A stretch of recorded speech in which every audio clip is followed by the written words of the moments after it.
Ini pandangan Mbak Vivi tentang apa kabar sih perempuan hari ini? Apa kabar perempuan hari ini ya? Apa kabar perempuan hari ini? Gimana? Kabarnya perempuan hari ini berjuang. Di masyarakat pada waktu itu sangat tidak melihat perempuan sebagai manusia. Betul. Oke, baik. Terima kasih banyak Mbak Vivi. Ada yang mau ulang nggak?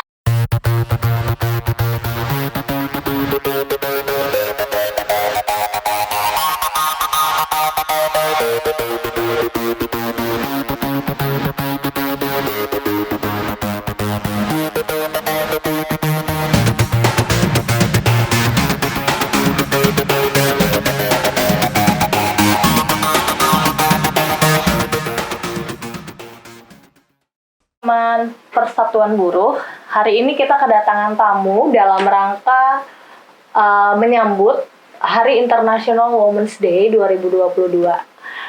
Nah, pada kesempatan kali ini kita sudah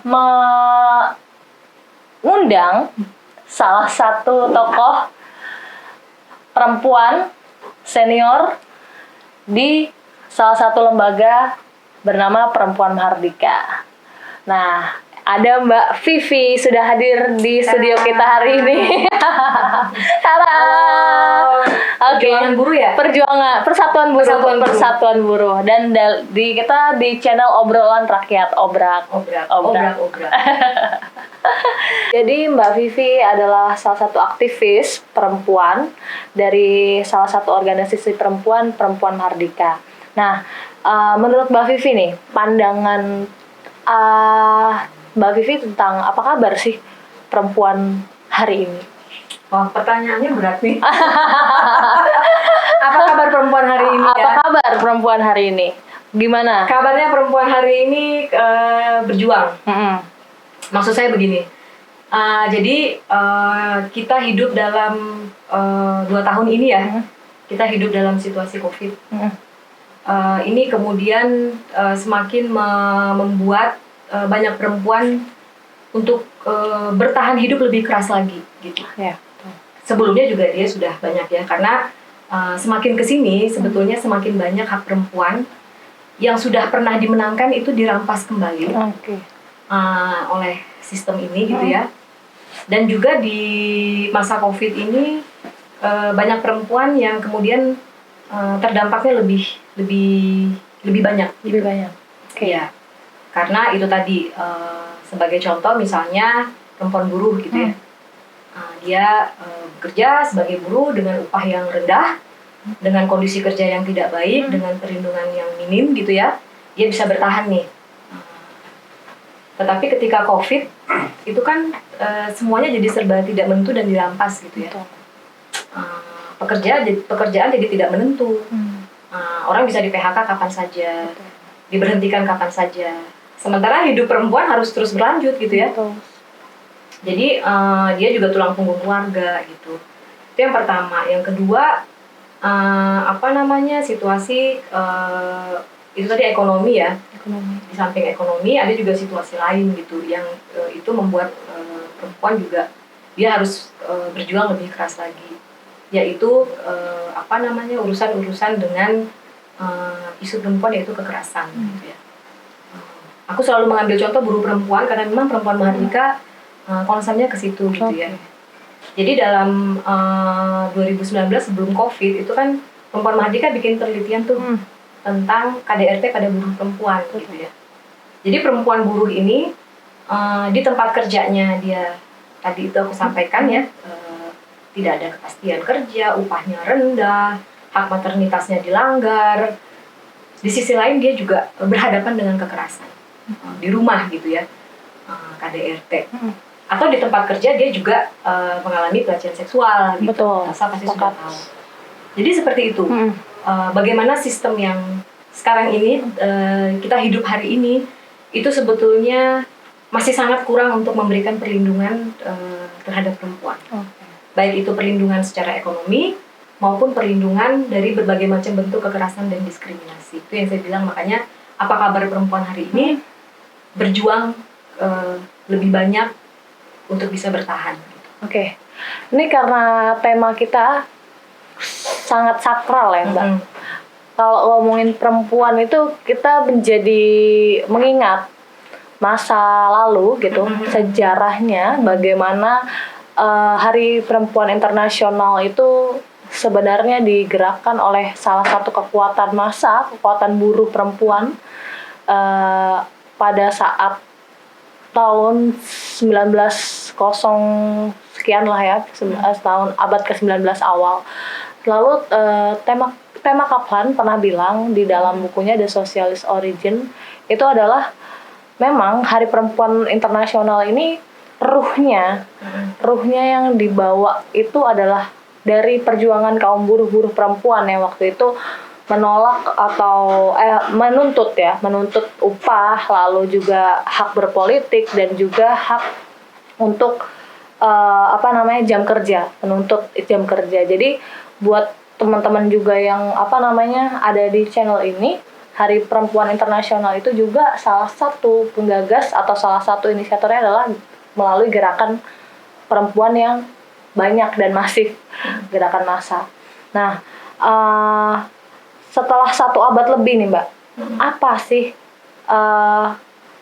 ruh dari Hari Perempuan Internasional ini? Kalau kita lihat hari ini kan, buruh-buruh perempuan kayak tadi masih mendapatkan diskriminasi, kalau kata Mbak Vivi, masih mendapatkan pengurangan hak-hak paternitas dan lain sebagainya.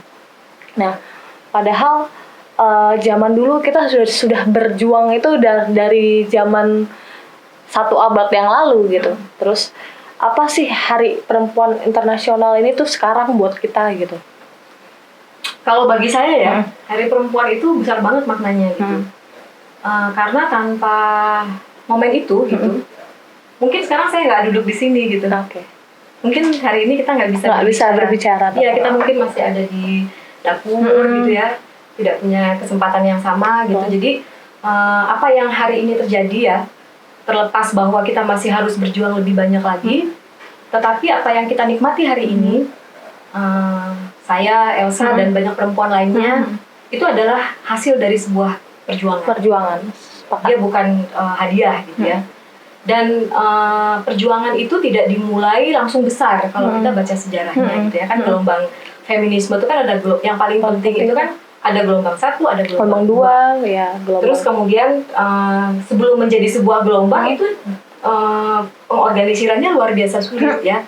Karena memang situasi masyarakat pada waktu itu sangat tidak melihat perempuan sebagai manusia. Betul. Nggak boleh sekolah, di rumah. Jadi dulu ada istilahnya 2 tiran. Tiran keluarga, tiran negara. Perempuan ada di 2 tiran itu. Dipenjara oleh 2. Penjara rumah dan penjara keluarga. Dia bisa dibayangkan betapa sulitnya sehingga bisa melahirkan demo-demo tadi. Itu tuh panjang banget ceritanya. Panjang sekali. Kadang kan orang selalu melihat demonya gede gitu ya. Tapi orang nggak melihat bagaimana prosesnya. Karena itu berlangsung berabad-abad sebenarnya. Ya, bagaimana ada seorang pejuang perempuan dari Prancis dalam revolusi Prancis itu bisa digantung karena dia memperjuangkan hak perempuan. Namanya siapa? Aku bawa di sini. Boleh lihat ya? Boleh. Siapa namanya? Kamu apa namanya? Olympe de Gouges. Dia itu memperjuangkan hak-hak perempuan gitu ya. Dia mengusul satu deklarasi hak asasi perempuan yang menuntut agar semua hak istimewa laki-laki itu dihapuskan. Jadi itu melalui proses yang sangat panjang, yang kemudian dan basisnya itu adalah pengalaman perempuan. Jadi memang perempuan sendiri yang menggerakkan. Kok bisa ya laki-laki punya kesempatan sekolah, kok kita enggak? Gitu. Kok bisa ya laki-laki punya kesempatan nongkrong di kafe? Di kafe kok kita enggak? Itu sebuah pengalaman. Jadi sangat besar makna Hari Perempuan, bukan hanya untuk perempuan, tapi perjuangan terhadap pembebasan perempuan itu sangat besar dampaknya terhadap sosial, terhadap masyarakat. Dunia bisa berubah sekarang ini ya. Bagaimana dunia melihat perempuan itu sama dengan laki-laki, itu karena perjuangan kaum perempuan itu sendiri. Jadi perjuangan perempuan itu dia membebaskan perempuan, tetapi juga dia membebaskan masyarakat. Dia merubah cara pandang masyarakat. Kalau kata siapa namanya, seorang pejuang perempuan dari Venezuela. Jadi feminisme itu mengubah masyarakat, mengubah cara pandang orang. Budaya. Merubah sebuah kebudayaan yang sudah berlangsung beratus-ratus tahun dengan budaya yang wanita harusnya di ranah domestik saja. Kalau istilah di Indonesia yang paling sering ya kita dengar adalah wanita itu hanya bisa di sumur, dapur, kasur. Itu adalah anggapan yang keliru. Kalau menurut saya itu keliru dan sangat mendiskriminasikan peran perempuan itu sendiri pada masa lampau ya. Sampai akhirnya kita juga tahu gitu kan bagaimana pentingnya peran perempuan itu untuk berorganisasi. Karena dari organisasi dia akan mengerti bagaimana dia bisa menyuarakan hak-haknya, bagaimana dia bisa keluar dari belenggu-belenggu pemikiran yang ortodoks seperti itu gitu kan, belenggu-belenggu pemikiran yang kuno. Makanya itu. 8 Maret itu masih signifikan sampai sekarang sebagai sebuah momentum yang harus bukan hanya diperingati, tapi momentum yang harus dilanjutkan untuk melawan sebuah sistem. Sistem yang tidak berpihak terhadap perempuan dan mendiskriminasi perempuan sedemikian rupa. Karena sistem di mana kita hidup sekarang, saya menyebutnya sistem kapitalis patriarki, itu adalah sistem yang sistem yang mengambil banyak keuntungan dari tenaga kerja perempuan melalui kekerasan. Nah, lalu nih Mbak, jadi kan dulu tuh kita di Indonesia gitu, kita memiliki organisasi perempuan yang luas, yang progresif, sebagai model organisasi perempuan yang berkarakter massa. Jadi zaman dulu itu kan pertama-tama kan organisasi itu menuntut untuk kesetaraan, maksudnya kesetaraan secara pendidikan. Jadi dulu awal mula pencetusnya kalau di Indonesia kan Kartini, bagaimana dia menganggap perempuan itu harus berpendidikan. Ternyata nggak cukup nih berpendidikan aja gitu. Setelah perkembangannya ada organisasi perempuan yang fokus di isu pendidikan, lalu maju lagi, akhirnya ada lagi organisasi perempuan yang dia juga selain pendidikan dia juga harus bisa melihat realitas ekonomi, sosial dan politik budaya di Indonesia itu sendiri gitu.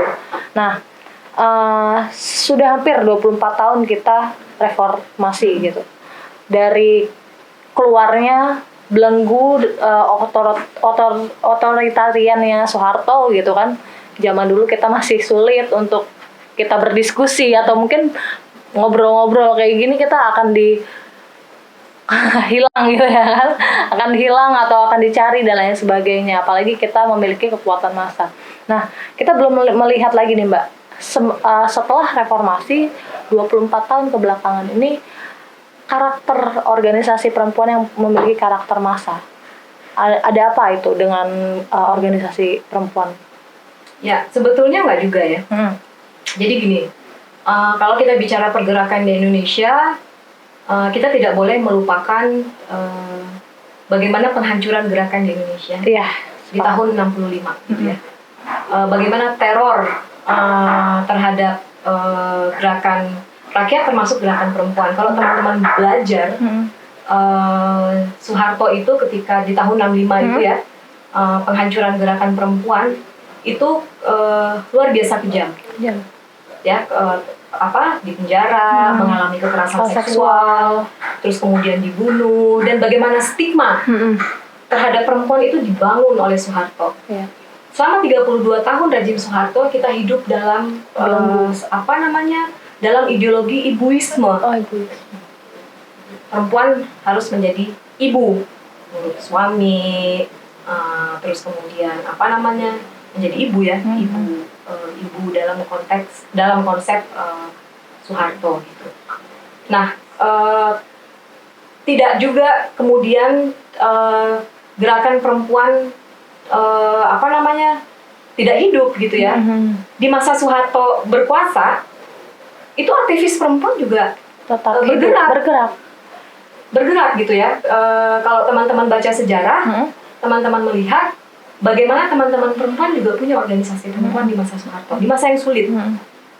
Jadi kalau jadi ini perlu juga dimunculkan dalam sejarah ya, karena orang seorang bilang bahwa yang hidup di masa Soeharto itu yang organisasi yang hidup di masa Soeharto itu organisasi mahasiswa, organisasi tani, organisasi buruh, tapi lupa bahwa di masa Soeharto itu juga aktivis-aktivis perempuan juga bergerak bersama untuk melawan rezim Soeharto. Ada banyak dokumentasi yang kemudian yang bisa dilihat ya, bagaimana aksi perempuan itu mengusung tema kekerasan seksual di daerah-daerah operasi militer. Bagaimana gerakan perempuan menuntut kasus perkosaan Mei 98 di zaman Soeharto.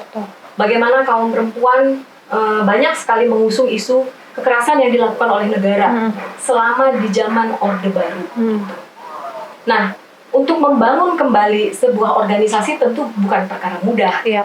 Dengan segala macam stigma yang masih melekat.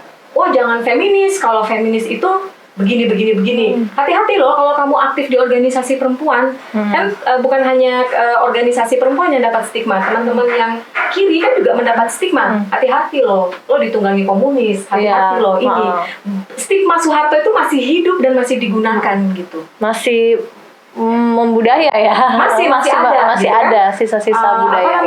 Stigma-stigma itu juga termasuk dengan perempuan. Tetapi kalau bilang kenapa sih sekarang nggak ada organisasi massa berbasis kerakyatan menurut organisasi perempuan berbasis massa gitu, aku nggak tahu itu dilihatnya dari mana gitu. Karena kalau sepanjang Orde Baru setelah reformasi itu aksi-aksi perempuan banyak di setiap 8 Maret. Coba aksi perempuan di tahun 99 yang paling pertama, aksi perempuan internasional itu itu juga memobilisasi banyak perempuan. Nah, memang semakin kesini bukan hanya gerakan perempuan yang semakin kecil menurut saya. Iya, karena semua gerakan rakyat juga kecil kan. Gerakan buruh juga semakin kekuatan mobilisasinya juga sama, karena ada situasi yang memang situasi yang tidak memungkinkan orang untuk bisa berorganisasi. Kalau di buruh ada yang namanya union busting. Kalau di tani ada yang namanya petani kalau direpresi gitu kan. Kalau demo kan mereka direpresi. Demikian juga perempuan. Perempuan tidak pernah anti terhadap gerakan gitu ya. Selalu mencoba. Tetapi tantangan terbesar dari perempuan itu tadi adalah bagaimana membuat, jadi sebuah ideologi ibuisme itu kan sangat kuat melekat. Betul. Di dalam kesadaran kita semua, kurikulum kita dan sebagainya. Sehingga memang butuh berjuang lebih kuat lagi untuk meyakinkan dan mendorong agar perempuan bisa berorganisasi. Itu yang pertama. Yang kedua adalah perempuan ini kan dia punya satu beban ya sebagai perempuan, beban karena penindasan patriarki, beban domestik, dia juga korban, dia banyak sekali. Sehingga kemudian memang kita tidak bisa menghakimi bahwa kok perempuan susah berorganisasi sih, apa masalahnya gitu. Banyak masalahnya. Sehingga memang tidak mudah untuk memobilisasi perempuan. Tetapi ada banyak pelajaran. Kita bisa lihat di Amerika Latin gitu ya. Orang turun ke jalan untuk mengusung isu aborsi misalnya, free, aborsi bebas gitu ya. Atau misalnya di Amerika Latin di 8 Maret kemarin, jutaan perempuan melakukan mogok dengan isu kekerasan seksual. Jadi sebetulnya itu bisa dilakukan. Karena tadi dukungan banyak orang. Kalau di kita kan dari pengalaman, isu perempuan masih dilihat hanya isu perempuan saja kan. Betul. Kita perlu melihat apakah gerakan non perempuan juga sudah memprioritaskan isu perempuan di dalam organisasinya. Sama-sama dengan perempuan gitu ya. Kemudian melawan sistem itu gitu ya. Misalnya gini, kita memperjuangkan bagaimana agar hak maternitas buruh perempuan itu diberikan tanpa syarat. Atau kita memperjuangkan bagaimana hak cuti maternitas itu tidak 1,5 bulan, tapi lebih, karena memang itu kebutuhan perempuan. Itu salah satu upaya kita melawan sistem ini gitu kan. Bagaimana dengan melawan patriarki? Banyak cara juga yang sudah dilakukan gitu ya, agenda-agenda politik. Salah satunya adalah memastikan ada kebijakan yang melindungi perempuan dari segala macam bentuk kekerasan. Contohnya kalau di Indonesia kita punya undang-undang penghapusan PKDRT. Itu sebenarnya sebagai upaya kita untuk melawan sistem patriarki ini kan. Atau misalnya sekarang sedang rame kan RUU TPKS.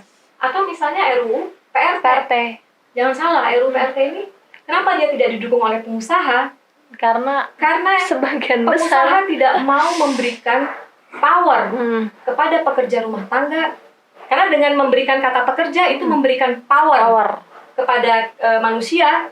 Saya punya hak yang harus dipenuhi oleh majikan. Kamu sebagai majikan nggak bisa memperlakukan saya semena-mena. Karena saya adalah seorang pekerja. Pengusaha nggak mau itu. karena Perempuan juga memperjuangkan bahwa pekerja rumah tangga itu adalah pekerjaan. Selama ini dalam sistem patriarki, pekerja rumah tangga itu kan pengabdian. Iya, betul. Karena kamu mengabdi sama keluarga, karena kamu mengabdi sama ini, jadi lakukanlah pekerjaan itu gitu. Kalau feminisme bilang enggak. Kerja sosial, kerja rumah tangga itu adalah pekerjaan yang memberi sumbangan kepada masyarakat. Jadi sebetulnya ketika teman-teman bicara reproduksi sosial, contoh konkretnya adalah RUU PRT. Memberi status kerja kepada pekerja rumah tangga, mengakui bahwa pekerjaan rumah tangga itu ada nilai ekonomisnya dan itu bukan pengabdian. Itu ada sebuah nilai di situ. Jadi menarik kawan-kawan ngomongin masalah RUU PRT ini karena memang para bapak-bapak yang terhormat di luar sana jika mau keluar rumah harus ada yang bikinin kopi, harus ada yang nyetrika bajunya, harus ada yang nyemir sepatunya, dan itu tidak mungkin dia lakukan sendiri, gitu kan? Sebetulnya bisa. Sebetulnya bisa. Sendiri, tapi patriarki mengajarkan memberikan keistimewaan pada laki-laki untuk tidak melakukannya sendiri. Nah, ini yang mau kita rubah kan, stigma itu kan. Berarti kan basis penopang dari patriarki itu sendiri adalah kan kapitalisme. Kita melihat bagaimana kapitalisme itu masuk ke lini terdalam, bahkan ke keluarga, bahkan ke hubungan pasangan gitu, dua arah. Itu semua dipengaruhi oleh budaya patriarki.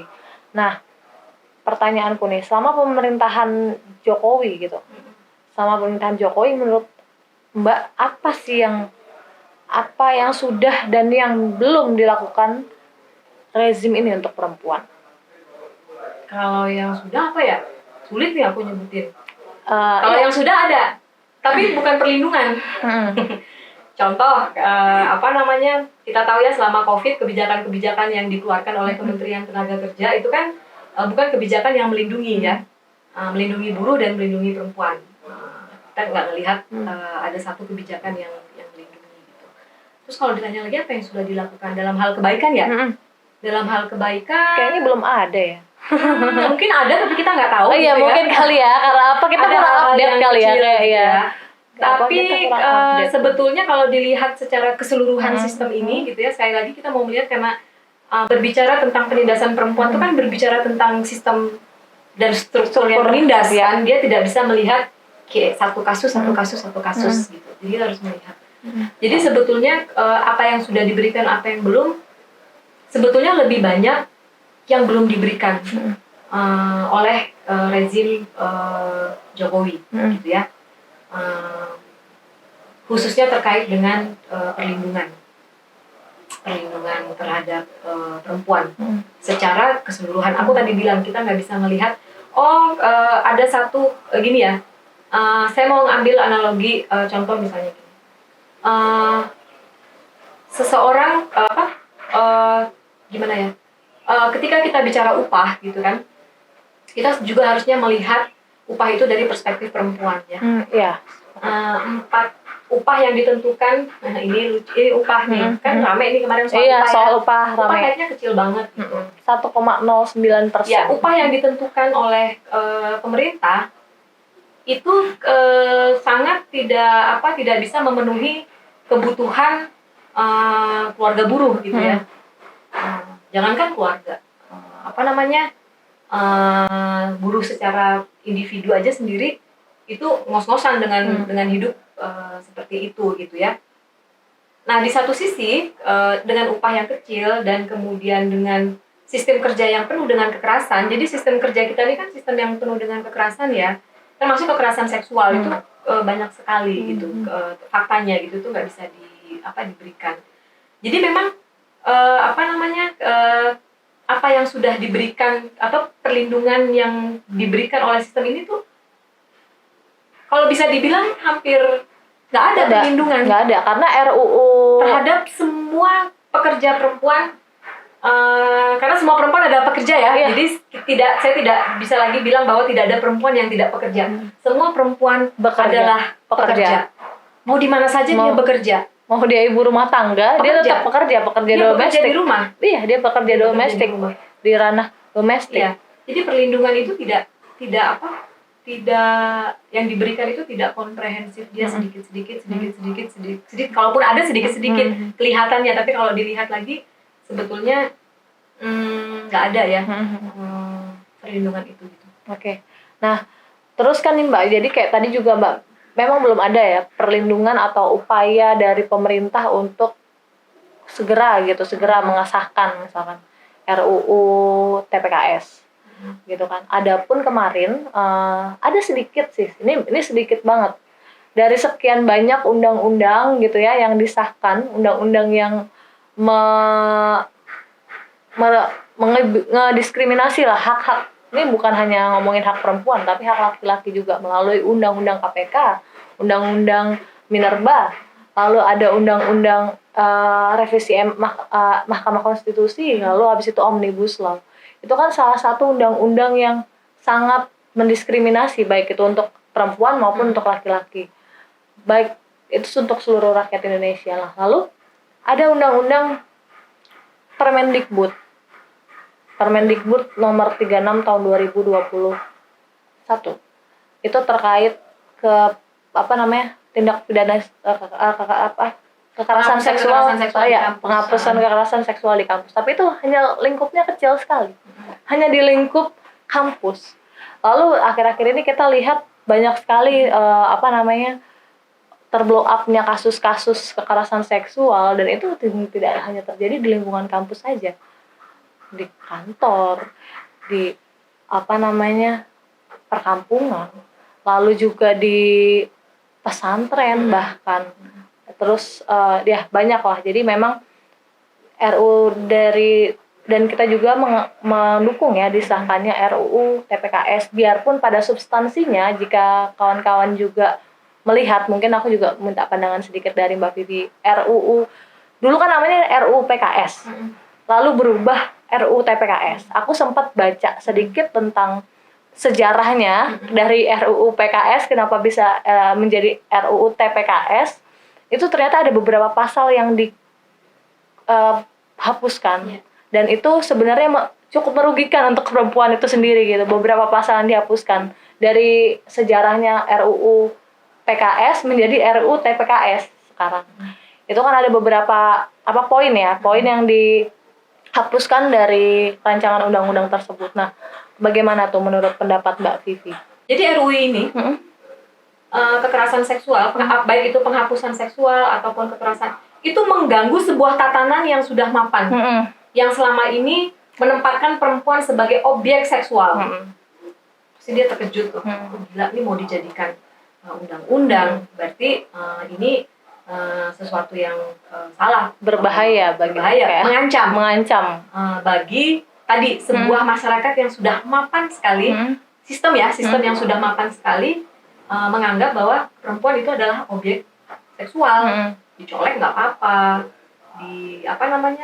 dibully nggak apa-apa, diapain, kok sekarang menjadi kejahatan, kok sekarang menjadi hal yang melanggar hak asasi sih, gitu kan? Dapat perlawanan dong gitu ya dari orang-orang tersebut. Ya bukan hanya di parlemen, tapi masyarakat kan rame ya, antara ada yang setuju dan tidak setuju gitu terhadap usulan dari kelompok perempuan. Memang ini gerakan perempuan, karena kenapa diusungkan? Karena kekerasan seksual itu sesuatu yang sangat darurat, dan itu terjadi hampir setiap hari, korbannya banyak, di mana saja, tidak mengenal waktu, tidak mengenal usia, tidak mengenal usia, dimanapun dia bisa terjadi. Jadi ini undang-undang yang memang merubah, sehingga kemudian dia pasti dapat perlawanan. Okay. Sama seperti kalau kita mengusul undang-undang yang mengganggu oligarki, dia nggak mau dong. Iya benar. PRT mengganggu oligarki, kapitalisme, pemapanan kapitalisme betul. Majikan-majikan itu kan siapa sih yang bisa yang punya PRT? Majikan-majikan itu kan orang-orang yang apa namanya, dia nggak mau gitu kan, kekuasaannya diganggu. Nah, demikian juga dengan isu kekerasan seksual. Ya, kemudian dia mendapat perlawanan. Itulah sebetulnya ini mengusung undang-undang kekerasan seksual, atau konkretnya sekarang adalah RUU-PKS, itu adalah perjuangan politik perempuan untuk membawa persoalan kekerasan seksual itu adalah bukan persoalan domestik, tapi dia persoalan politik. Apa hubungannya dengan kapitalis? Perjuangan melawan kapitalisme. Wah, erat hubungannya. Aku mau bilang ya, syarat melawan kapitalisme itu apa? Orang bisa melawan kapitalisme, dia bebas kan. Seorang buruh, dengan kapitalisme ini kan rezim yang sistem kerjanya sistem yang mengontrol tubuh kita ya. Jam kerja yang ketat, jam kerja yang panjang. Buruh itu bekerja 8 jam, itu pulang ke rumah capek, tidur, besok bekerja lagi. Itu kan cara kapitalisme menghancurkan tenaga produktif, sehingga kita nggak bisa berorganisasi. Kalau produksi gue dipecat, kalau berorganisasi kalau gue dipecat, gimana anak gue?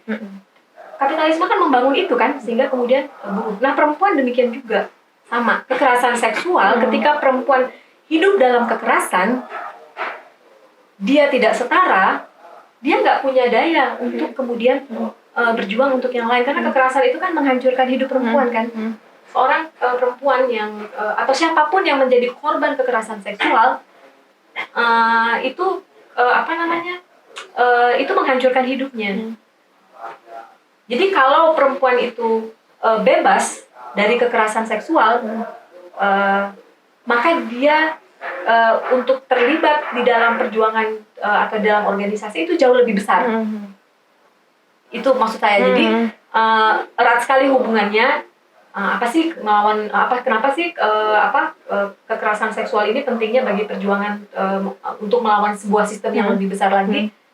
Ya, perempuan bisa terlibat penuh di dalam sebuah perjuangan. Tadi itu syaratnya adalah kesetaraan. Kalau nggak ada kesetaraan, susah. Nggak bisa. Beban kerja dia di rumah banyak banget.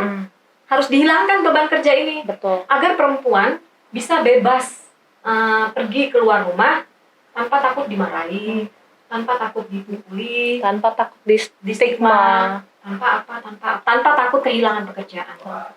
Jadi menurut saya itu kesetaraan, penghapusan kekerasan dan diskriminasi itu adalah syarat agar kekuatan melawan kapitalisme itu lebih besar.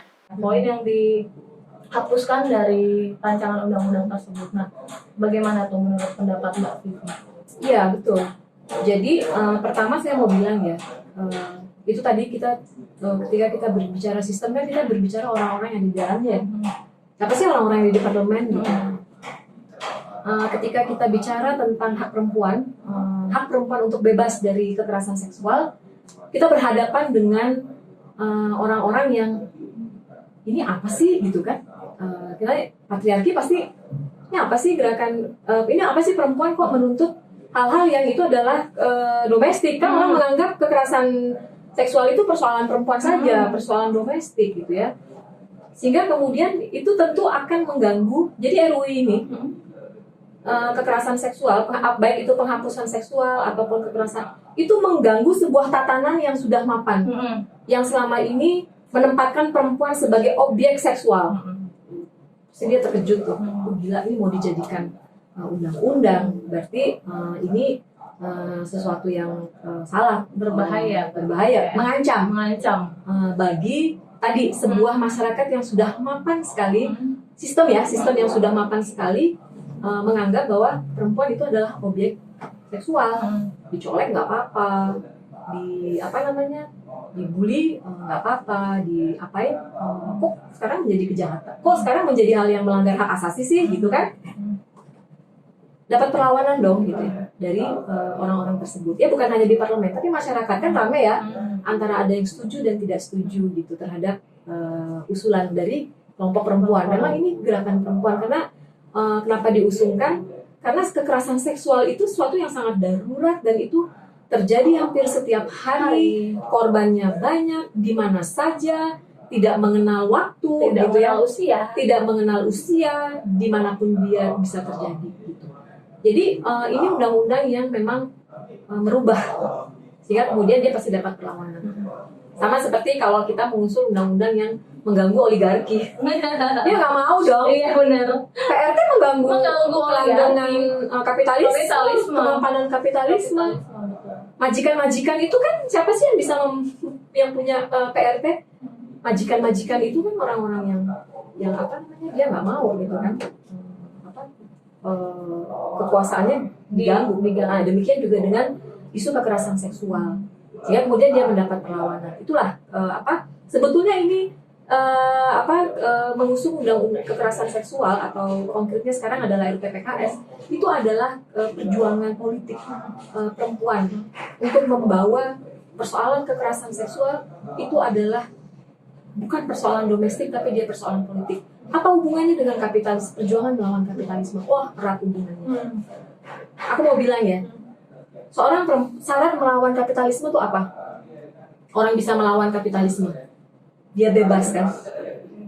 Seorang buruh dengan kapitalisme ini kan rezim yang sistem kerjanya sistem yang mengontrol tubuh kita ya, jam kerja yang ketat, jam kerja yang panjang. Buruh itu bekerja 8 jam itu pulang ke rumah capek, tidur, besok bekerja lagi. Itu kan cara kapitalisme menghancurkan tenaga produktif sehingga kita nggak bisa berorganisasi. Oh, kalau berorganisasi gue dipecat. Kalau gue berorganisasi, kalau gue dipecat, gimana anak gue? Kapitalisme kan membangun itu kan sehingga kemudian buruh. Nah, perempuan demikian juga sama. Kekerasan seksual ketika perempuan hidup dalam kekerasan, dia tidak setara. Dia nggak punya daya untuk kemudian berjuang untuk yang lain karena kekerasan itu kan menghancurkan hidup perempuan kan. Seorang perempuan yang atau siapapun yang menjadi korban kekerasan seksual itu itu menghancurkan hidupnya. Ya perempuan bisa terlibat penuh di dalam sebuah perjuangan. Itu syaratnya adalah kesetaraan. Agar perempuan bisa bebas pergi keluar rumah tanpa takut dimarahi, tanpa takut dipukuli, tanpa takut distigma, tanpa takut kehilangan pekerjaan. Jadi menurut saya itu kesetaraan, penghapusan kekerasan dan diskriminasi itu adalah syarat agar kekuatan melawan kapitalisme itu lebih besar. Itu bisa dibilang sebagai tujuan juga, tujuan dari gerakan perempuan itu sendiri. Bagi saya iya, karena yang kita lawan kan sebuah sistem ya. Kita nggak bisa melihat hanya patriarki, kita nggak bisa melihat hanya karena kenyataannya dua ini tuh berhubungan dan bagaimana mereka mengeksploitasi dan menindas perempuan itu kerjasama mereka yang luar biasa. Dua sistem ini ya itu kerjasama yang luar biasa sehingga untuk melawannya pun nggak bisa. Tapi kita harus melihat apa yang membuat perempuan tidak berdaya. Tadi itu ketidaksetaraan kan membuat perempuan nggak berdaya kan, membuat perempuan kehilangan akses. Nah kalau ini dihilangkan, ketidaksetaraan ini dihapus, dia menjadi setara, peluang dia untuk terlibat di dalam sosial itu lebih besar dibanding tidak gitu. Oke, berarti kalau aku sendiri gitu Mbak ya, aku punya harapan lah, ini bisa aku bilang sebagai harapan, hope gitu. Hope, gimana sih kita bisa melawan satu sistem kapitalisme itu sendiri? Ada satu hope yang selama ini aku yakini gitu, adalah persatuan gerakan rakyat. Antara itu organisasi buruh, organisasi perempuan, organisasi tani, dan lain sebagainya. Dan kita harus memiliki basis kekuatan massa yang besar. Semakin banyak orang-orang yang memiliki perspektif seperti kita, semakin banyak orang-orang yang ingin adanya satu sistem tatanan baru yang merubah satu kehidupan, otomatis kita harus mau juga untuk ayo kita bersama-sama kita bangun kekuatan kolektif antar organisasi untuk sama-sama menyadarkan teman-teman kita, saudara-saudara kita, kawan-kawan kita yang belum sampai hari ini belum berorganisasi karena hal-hal tersebut. Nah, terakhir nih Mbak, bisa nggak Mbak sampaikan pesan-pesan nih ke penonton channel kita? Cuma ini lagi konten obrolan rakyat. Nah, dalam rangka menyambut Hari Perempuan Internasional, bisa disampaikan pesan-pesannya? Ketika kita bicara tentang saya setuju ya bahwa syarat untuk melawan sebuah sistem yang besar ini itu adalah bagaimana solidaritas di antara rakyat itu diperkuat gitu ya. Solidaritas dan tentu saja persatuan. Karena itu yang memang menjadi salah satu kekuatan untuk bisa melawan sistem yang sedemikian menindas kita itu, bukan hanya menindas di tempat kerja atau menindas sampai ke tubuh kita itu loh. Jelas ya bagaimana sistem ini menindas sampai ke individu sampai ke objek. Nah, tentu tidak mudah. Ini tuh semacam ini juga refleksi ya, karena aku juga cukup lama di pergerakan sosial di Indonesia gitu ya. Upaya-upaya ini sebetulnya terus dilakukan gitu ya. Tapi menurut aku tidak bisa menunggu lagi untuk tidak saling membangun kekuatan bersama gitu ya, atau membangun solidaritas di antara rakyat tertindas, karena sistem ini juga bergerak cepat untuk terus mengeksploitasi dan menindas rakyat gitu.